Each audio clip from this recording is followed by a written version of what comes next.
शिव कौन है? क्या वे भगवान है या बस एक पौराणिक कथा, या फिर शिव का कोई गहरा अर्थ है जो केवल उन्हीं के लिए उपलब्ध है जो खोज रहे हैं। वैसे तो शिव के बारे में कई गाथाएं और दंत कथाएं सुनने को मिलती हैं। जब हम शिव कहते हैं तो हमारा इशारा दो बुनियादी चीज़ों की तरफ होता है। शिव का शाब्दिक अर्थ है जो नहीं है। इस सृष्टि में सब कुछ शून्यता से आता है और वापस शून्य में ही चला जाता है। शिव ही वो गर्भ है जिसमें से सब कुछ जन्म लेता है और वे ही वो गुमनामी है जिनमें सब कुछ फिर से समा जाता है। देखा जाए तो शिव अंधकार है, उन्हें प्रकाश नहीं अंधेरे की तरह बताया जाता है। मानवता हमेशा प्रकाश के गुण गाती है क्योंकि उनकी आंखें सिर्फ प्रकाश में काम करती हैं, वरना सिर्फ एक चीज जो हमेशा है वो है अंधेरा। प्रकाश का अस्तित्व सीमित है क्योंकि प्रकाश का कोई भी स्रोत, चाहे वो एक बल्ब हो या फिर सूर्य, आखिरकार प्रकाश बिखेरना बंद कर देगा। प्रकाश शाश्वत नहीं है क्योंकि इसकी शुरुआत होती है और अंत भी। अंधकार में किसी चीज के जलाने की जरूरत नहीं। अंधकार हमेशा बना रहता है। अंधकार शाश्वत है। वो एक अकेली ऐसी चीज है जो हर जगह व्याप्त है। शिव शब्द के दो अर्थ हैं, योगी शिव और शून्यता। शिव जो एक योगी है और वो शून्यता जो सृष्टि का मूल है, दोनों एक ही है। योगी कहने का मतलब है कि उसने ये अनुभव कर लिया है कि सृष्टि वो खुद ही है। सिर्फ शून्यता ही सब कुछ अपने भीतर समा सकती है। जैसे एक बर्तन में समुद्र नहीं समा सकता, यह ग्रह समुद्र को समा सकता है पर सौर मंडल को नहीं समा सकता। सौर मंडल ग्रहों और सूर्य को समा सकता है पर बाकी की आकाश गंगा को नहीं समा सकता। अगर आप इस तरह कदम कदम आगे बढ़ें तो आखिरकार आप देखेंगे कि सिर्फ शून्यता ही हर चीज को अपने भीतर समा सकती है। योग शब्द का अर्थ है मिलन। योगी वो है जिसने इस मिलन का अनुभव कर लिया है। इसका मतलब है कम से कम एक क्षण के लिए वो पूर्ण शून्यता बन चुका है। आइए अब जानते हैं शिवलिंग का असली अर्थ। लिंग शब्द का मतलब है आकार। जब सृष्टि की उत्पत्ति हुई तो जो सबसे पहला आकार इसने लिया था। हम अपने अनुभव से यह जानते हैं कि जब आप ध्यान की गहरी अवस्था में जाते हैं तो पूर्ण विलीन होने वाला बिंदु आने से पहले ऊर्जा एक बार फिर एक लिंग के रूप में आती है। तो इस तरह से सबसे पहला आकार भी लिंग है और सबसे आखिरी आकार भी लिंग ही है। भगवान शिव को हमने हमेशा त्रिशूल धारण करते हुए देखा है, लेकिन क्या आप जानते हैं इस त्रिशूल का अपना ही महत्व है। भगवान शिव का त्रिशूल अपने पीछे कई रहस्य छिपाकर बैठा है। इस त्रिशूल से पूरे संसार की गतिविधियों पर असर पड़ सकता है। ऐसा कहा जाता है कि जब भगवान शिव पहली बार इस धरती पर प्रकट हुए तब उनके साथ रज, तम और सतगुण का भी जन्म हुआ। सतगुण हल्कापन देता है, रजगुण गति और तम गुण मोह व आलस्य देता है।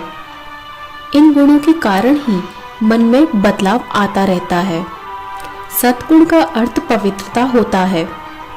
सतगुण में व्यक्ति आध्यात्मिक ज्ञान में सुधार करने में गहरी रुचि रखता है और देवत्व की पूजा या ध्यान में समय बिताता है। रजस गुण मध्यम प्रकार का स्वभाव है, जिसके प्रधान होने पर व्यक्ति यथार्थ को जानता तो है पर लौकिक सुखों की इच्छा के कारण उपयुक्त समय उपयुक्त कार्य नहीं कर पाता। रजस गुण ऊर्जा और गतिविधि को संचालित करता है। इसके प्रभाव से ही जीवन की 84 लाख प्रजातियों के शरीर बनते हैं।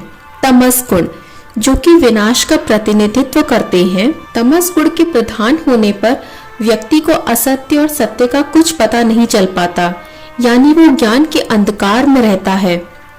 तमस गुण एक ऐसी शक्ति होती है जो कि अंधकार, मौत, विनाश आदि को बढ़ाती है। एक तामसिक जीवन को आलस्य, लापरवाही, द्वेष, गलती ढूंढना, आलोचना इत्यादि से चिन्हित किया जाता है। तामसिक गतिविधियों में ज्यादा खाना, अधिक सोना और मदिरा का सेवन आदि शामिल होते हैं।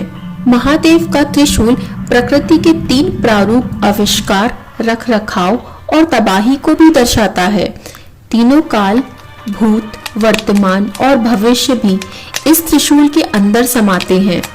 सिर्फ यही नहीं, त्रिमूर्ति ब्रह्मा, विष्णु और महेश का भी रूप त्रिशूल में देखा जा सकता है। त्रिशूल का शिव के हाथ में होने का अर्थ होता है कि वे तीनों गुणों से ऊपर हैं, अर्थात निर्गुण हैं। कई लोगों को ऐसी भी धारणा होती है कि महादेव का त्रिशूल तबाही का प्रतीक होता है, लेकिन आपको बता दें, तबाही के साथ आपको सभी कष्टों से मुक्ति भी ये त्रिशूल ही कराता है। त्रिशूल आपको सत्य का मार्ग दिखाता है। भगवान शंकर का स्वरूप बाकी के सभी देवताओं से सबसे भिन्न है। शिव जी की तीसरी आंख सभी देवी देवताओं में सिर्फ भोलेनाथ के ही तीसरी आंख नजर आती है। शास्त्रों के अनुसार महादेव की 2 नेत्रों में से एक में चंद्रमा और दूसरे में सूर्य हैं, जबकि उनकी तीसरी आंख को विवेक कहा गया है। कहते हैं कि महादेव अकेले ऐसे देव हैं जिनकी आंखों में सच्चाई कभी छिप नहीं सकती, जिस वजह से इन्हें परम ब्रह्म भी कहा जाता है। ज्योतिष के अनुसार महादेव की यह तीसरी आंख ज्ञान चक्षु है, उसको विवेक कहा जाता है। महादेव अपनी तीसरी आंख हमेशा बंद रखते हैं। इनकी तीसरी आंख केवल खुलती है जब विवेक विचलित होता है, तो इनकी तीसरा नेत्र खुल जाता है, जिस कारण प्रलय आता है। वास्तव में देखा जाए तो यह तीसरा नेत्र काम, वासना, क्रोध, लोभ, मोह और अंधकार को नियंत्रित रखता है और आत्मा को जन्म मरण की मुक्ति दिलाता है। महादेव के तीनों नेत्रों में त्रिलोक बसा हुआ है। आइए अब जानते हैं रुद्राक्ष और भगवान शिव का संबंध। कहा जाता है कि रुद्राक्ष की उत्पत्ति भगवान शिव के आंसुओं से हुई है। एक बार भगवान शिव ने अपने मन को वश में कर दुनिया के कल्याण के लिए सैकड़ों सालों तक तप किया। एक दिन अचानक ही उनका मन दुखी हो गया। तब उन्होंने अपनी आंखें खोली तो उसमें उनकी आंखों से कुछ आंसुओं की बूंदें गिर गईं। इन्हीं आंसू की बूंदों से रुद्राक्ष नामक पेड़ उत्पन्न हुआ। शिव पुराण के अनुसार कहा जाता है कि भगवान शिव माता सती की याद में रुद्राक्ष धारण करते हैं। रुद्राक्ष का प्रमुख गुण व्यक्ति को निर्भीक बनाता है। आइए जानते हैं शिवलिंग की आदि परिक्रमा क्यों की जाती है और क्या है शिव की परिक्रमा के नियम। शिवलिंग की परिक्रमा करते समय जल स्थान या जलधारी को लांघना वर्जित होता है। जानते हैं जलधारी न लांघने के पीछे का कारण। शास्त्र में बताया गया है कि शिवलिंग का ऊपरी हिस्सा पुरुष का प्रतिनिधित्व करता है और निचले हिस्से को स्त्री का प्रतीक माना गया है। इस तरह से शिवलिंग को शिव और शक्ति दोनों की सम्मिलित ऊर्जा का प्रतीक माना जाता है।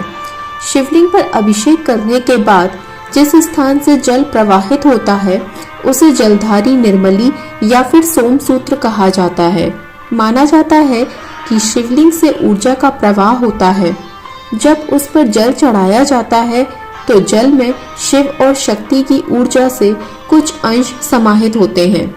इसीलिए जब कोई परिक्रमा करते समय या फिर अनजाने में जलधारी को लांघ लेता है तो उसके पैरों के मध्य से होते हुए ऊर्जा शरीर में प्रवेश कर जाती है, जिसके कारण व्यक्ति को वीर्य या रज संबंधित स्वास्थ्य समस्याएं हो सकती हैं। शिवलिंग से निकलने वाली ऊर्जा बहुत ही गर्म और शक्तिशाली होती है। यही कारण है कि शिवलिंग के ऊपर सदैव एक कलश लगा होता है, जिससे पानी की बूंदें शिवलिंग पर प्रत्येक समय गिरती रहती हैं। कहीं कहीं